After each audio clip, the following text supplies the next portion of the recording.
दो उपाय ऐसे हैं जो कि अपने आप में अद्भुत हैं। लंबे समय से आपके बच्चों के या स्वयं आपके किसी के भी हो, लड़का लड़की, आपके भाई के विवाह की अड़चन हो रही हो, तो यह सरल सा उपाय किसी चमत्कार के स्वरूप में ही कहा जाएगा कि सही दिन पर किया गया कोई भी उपाय कभी खाली नहीं जाता।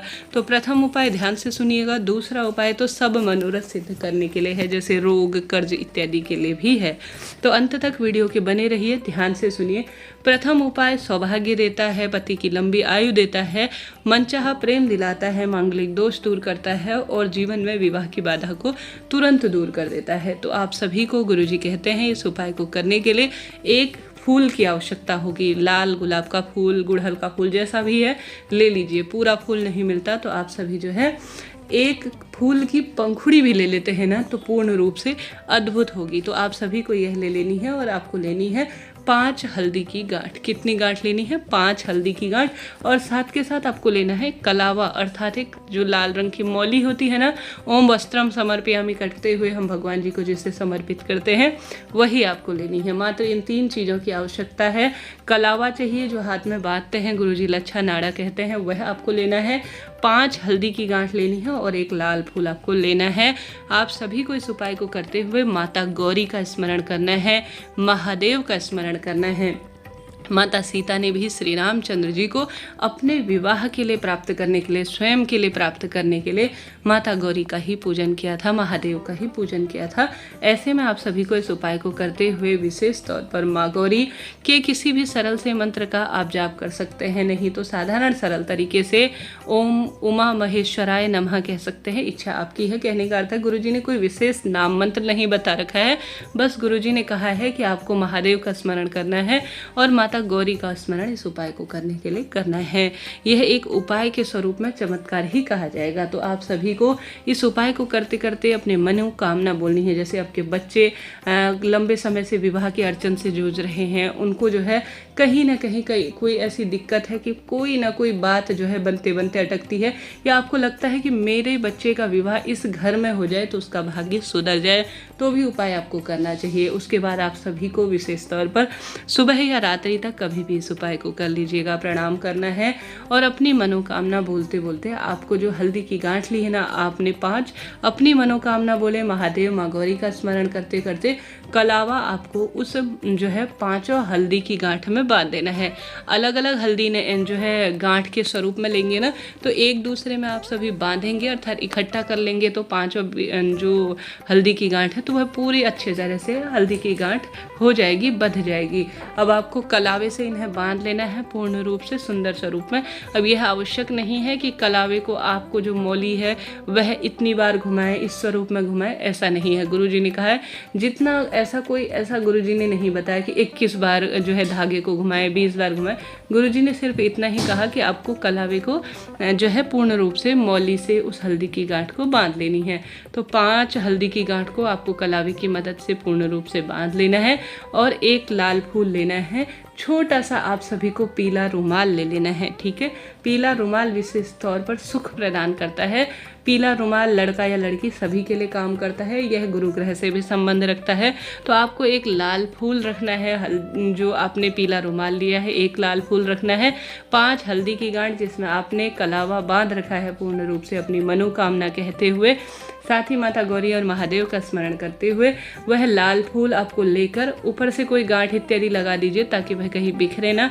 किसी भी राधा कृष्ण मंदिर में या श्री रामचंद्र जी माता सीता के मंदिर में या माता गौरी और महादेव, इन 3 मंदिरों में से 3 मूर्तियों के सामने उनके चरणों में समर्पित कर आ जाना है अपनी मनोकामना कहते हुए, ठीक है। हल्दी जो कि अपने आप में सौभाग्य दिलाती है और गुरुवार के दिन तो यह उपाय चमत्कार रूप में जाना जाएगा। तो किसी भी आप सभी महादेव माता गौरी के चरणों में समर्पित कर आ सकते हैं। महादेव के शिवलिंग पर समर्पित नहीं करना है, माता गौरी की फोटो प्रतिमा के सामने आपको समर्पित करना है, इस बात का ध्यान रखें। नहीं तो राधा कृष्णा मंदिर में या श्रीहरि विष्णु और माता लक्ष्मी के मंदिर में, इन स्थानों पर आपको समर्पित कर आना है। मेरे विवाह की अड़चनें दूर हो जाए ऐसी प्रार्थना करते हुए। यह उपाय नहीं, चमत्कार है। कई भक्तजनों ने इस उपाय को किया है और लाभ प्राप्त किया है। जीवन में सब सुख इससे स्वतः ही प्राप्त हो जाते हैं। तो लंबे समय से बच्चों के विवाह की चिंता सता रही है, कोई मांगलिक दोष है, आपको लगता है मेरे बच्चों की उम्र होती जा रही है, यह बच्चों की मति विभ्रित हो गई है कि मेरे बच्चे जो है कि शादी के लिए कहना ही नहीं मानते, कितने अच्छे अच्छे रिश्ते आकर चले गए हैं, तो भी इस उपाय को कर सकते हैं। अगर बच्चे स्वयं के लिए कर रहे हैं तो बहुत ही श्रेष्ठ है, वे अपने लिए भी कर सकते हैं, माता पिता भी कर सकते हैं। संभव हो तो अपना नाम गोत्र भी बोलिएगा, लाभ मिलेगा। तो यह बात हो गई प्रथम उपाय की, जो आप सभी को करना है विवाह के अड़चनों को दूर करने के लिए। कोई भी प्रश्न हो जहाँ पर आप अटक रहे हो, कमेंट्स के द्वारा पूछ लीजिएगा। दीदी मेरे यहाँ पर दिक्कत हो रही है, मुझे यह चीज़ समझ में नहीं आई, तो आप तुरंत सवालों के जवाब प्राप्त करेंगे। तो हमने बात कर ली प्रथम उपाय की, बढ़ते हैं दूसरे सरल से उपाय की तरफ। यह उपाय महादेव के मंदिर में माता अशोक सुंदरी के स्थान पर आपको करना है। दूसरा उपाय नवमी तिथि के दिन रोग मुक्ति देता है और कर्ज मुक्ति देता है, विवाह दुकान की दिक्कतों को दूर करता है, परीक्षा की जो परेशानी है उन्हें भी दूर करने में यह सहायक होता है। आप सभी को चंदन लेना है। कैसा? पीले रंग का चंदन, जो कि हर जगह हर घर में उपलब्ध होता है। पीला चंदन आपको पूजा की थाली में जल का लोटा रख लेना है। श्री शिवाय नमस्तुभ्यम मंत्र का जाप करते हुए, माँ अशोक सुंदरी का स्मरण करते हुए गोल बत्ती का घी का दीपक भी आपको ले लेना है।